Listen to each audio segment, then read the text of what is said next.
सुंदरवन में एक बहुत ही भोली, ईमानदार और मेहनती चिड़िया रहती थी, रानो चिड़िया। रानो अपने दो छोटे और प्यारी जिंदगी कुकू चिड़ा और गुड़िया चिड़िया के साथ एक छोटे से घोंसले में रहती थी।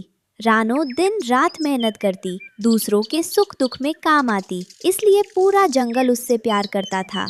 माँ देखो, आज मैं और गुड़िया सुबह सुबह ही ढेर सारे सूखे पत्ते चुन कर लाए हैं। अब हमारे घोंसले में ठंड नहीं लगेगी ना? मेरा प्यारा बच्चा, तुम दोनों अब समझदार हो गए हो, लेकिन याद रखना बच्चों, मेहनत का फल हमेशा मीठा होता है। हाँ माँ, आप भी तो कितनी मेहनत करती हो। कल आपने टुनटुनी चिड़िया की बीमारी में उसकी मदद की थी ना, वो आज आपको दुआएं दे रही थी। तभी वहाँ से तोता भाई गुजरे। राम राम रानो बहन। अरे भाई, तुम्हारे जैसी भली चिड़िया तो पूरे वन में नहीं है। कल तुमने चींटी दीदी के बच्चों को बारिश से बचाया, भगवान तुम्हारा भला करे। अरे मिट्ठू भाई, ये तो मेरा फर्ज था। हम पंछी एक दूसरे के काम नहीं आएंगे तो कौन आएगा। सब पंछी रानो की तारीफ कर रहे थे, लेकिन पेड़ की ऊंची डाल पर बैठा कालू कौवा ईर्ष्या से लाल पीला हो रहा था। रानो चिड़िया, जहाँ जाओ सब इसी की तारीफ के कसीदे पढ़ते रहते हैं। इस जंगल का राजा तो मुझे होना चाहिए। इस रानो का नाम मिट्टी में मिलाना ही होगा। कुछ ऐसा करना पड़ेगा कि सब इससे नफरत करने लगे। कालू कौवे ने रानो को बदनाम करने की एक गंदी योजना बनाई। उसने रात के अंधेरे में दूसरों के घरों से कीमती सामान चुराना शुरू कर दिया। काओ, आज ये बाली गायब और इसे मैं रखूंगा रानो के घोंसले के पीछे वाले छज्जे पर। फिर आएगा मजा। अगली सुबह पूरे जंगल में हड़कंप मच गया। हाय राम, मेरी सोने की बाली चोरी हो गई। कोई चोर आ गया है हमारे जंगल में। अरे, मेरी चांदी की कटोरी भी गायब है। कालू कौवा तुरंत मौके पर चौका मारने पहुंच गया। अरे भाइयों और बहनों, चोर बाहर का नहीं, हमारे बीच का ही है। कल रात मैंने किसी को रानो चिड़िया के घोंसले की तरफ जाते देखा था। हमें रानो का घर छानना चाहिए। क्या बकवास कर रहे हो कालू? रानो और चोरी कभी नहीं। तो फिर तलाशी लेने में क्या हर्ज है, सच सामने आ जाएगा। सब पंछी रानो के घोंसले पर पहुंचे। रानो हैरान थी। क्या हुआ भाइयों, आप सब इतने गुस्से में क्यों हैं? ज्यादा भोली मत बनो रानो, तुम्हारे घर की तलाशी होगी। कालू ने तुरंत रानो के घोंसले के पीछे छिपाई हुई चीजें खींचकर बाहर निकाल दी। सोने की बाली और चांदी की कटोरी चमक रही थी। ये तो मेरी बाली है। रानो, तुमने ऐसा किया? हम तो तुम्हें देवी समझते थे। नहीं टुनटुनी बहन, भगवान की कसम, मुझे नहीं पता ये सब यहाँ कैसे आया। मैं चोर नहीं हूँ। सबूत सामने है। इस चोरनी को और इसके बच्चों को अभी इसी वक्त जंगल से धक्का मारकर निकालो। ये हमारे वन के नाम पर कलंक है। हमारी माँ चोर नहीं है। काका, प्लीज हमें मत निकालो। लेकिन गुस्से में अंधे हो चुके पंछियों ने रानो की एक ना सुनी।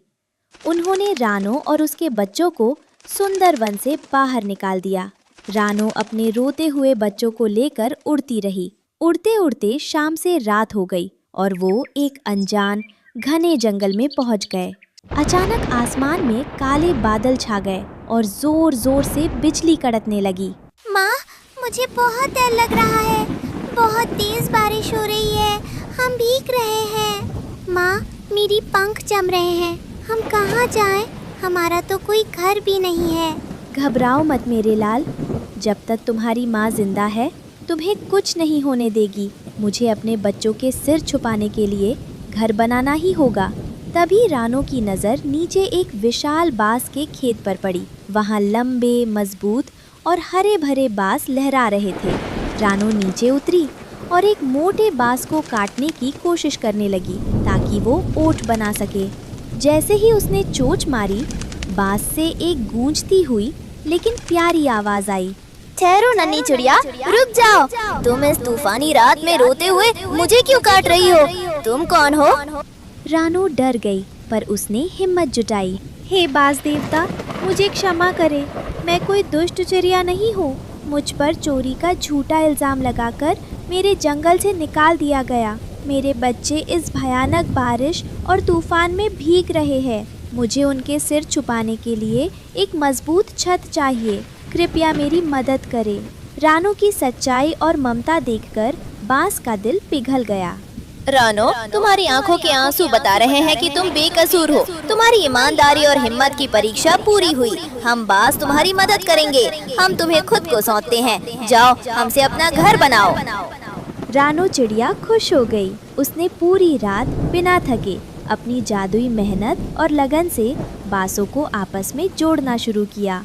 बासों ने भी खुद को रानो की इच्छा के अनुसार ढाल लिया। सुबह होते होते जब बारिश थमी और सूरज की पहली किरण पड़ी तो वहाँ एक चमत्कार खड़ा था। वह कोई साधारण घोंसला नहीं था, बल्कि एक भव्य आलीशान 3 मंजिला बांस का घर था। पहली मंजिल पर एक सुंदर सा रसोई घर और बैठक थी। दूसरी मंजिल पर कुकू और गुड़िया के खेलने और सोने का कमरा था। तीसरी मंजिल सबसे ऊपर थी, जहाँ से पूरे आसमान का नज़ारा दिखता था और हवा ठंडी ठंडी चलती थी।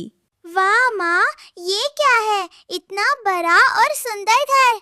ये तो राजा महाराजाओं जैसा है। हाँ बच्चों, ये हमारा 3 मंजिला बांस का घर है। अब हमें कोई यहाँ से नहीं भगा सकता। जल्द ही इस अनोखे और आलीशान 3 मंजिला घर की चर्चा चारों तरफ फैल गई। दूसरे जंगलों के पंछी भी इस अजूबे को देखने आने लगे। रानो ने अपने स्वभाव के अनुसार जो भी पंछी थक कर आता उसे अपने घर में पनाह देती और मीठे फल खिलाती। उधर सुंदरना में रानो के जाने के बाद भी चोरियां नहीं रुकी। एक दिन कालू कौवा मिट्ठू तोते के घर से हीरे का हार चुराते हुए रंगे हाथों पकड़ा गया। अच्छा, तो असली चोर ये कालू कौवा है। इसने हमसे झूठ बोला। ओह, हमने बेकसूर रानो बहन पर इतना बड़ा कीचड़ उछाला। हमें चलकर उनसे माफी मांगनी होगी। पूरे जंगल के पंछी कालू कौवे को बांधकर रानो चिड़िया को ढूंढते हुए नए जंगल पहुँचे। वहां पहुंचते ही वे उस आलीशान 3 मंजिला बांस के घर को देखकर दंग रह गए। रानो बहन, हमें माफ कर दो। हम कालू की चाल में आ गए थे। देखो, हम असली चोर को पकड़ कर लाए हैं। मुझे माफ कर दो रानो, मैं तुम्हारी अच्छाई से जलता था। मुझे सजा मिल चुकी है। रानो का दिल बहुत बड़ा था। उसने कालू को माफ कर दिया। कोई बात नहीं भाइयों, सुबह का भूला अगर शाम को घर लौट आए तो उसे भूला नहीं कहते। सच की हमेशा जीत होती है। और देखो, हमारी माँ की मेहनत ने हमें इतना सुंदर 3 मंजिला घर भी दिला दिया। सभी पंछियों ने रानो की खूब तारीफ की। रानो चिड़िया अपने बच्चों के साथ उस अनोखे बांस के घर में हमेशा हमेशा के लिए खुशी खुशी रहने लगी और सुंदर वन के पंछी भी अक्सर उनसे मिलने आया करते थे। इस कहानी से हमें सीख मिलती है कि ईमानदारी और कड़ी मेहनत का फल हमेशा खूबसूरत होता है। झूठे आरोप कुछ समय के लिए परेशान कर सकते हैं, लेकिन जीत हमेशा सच्चाई की ही होती है।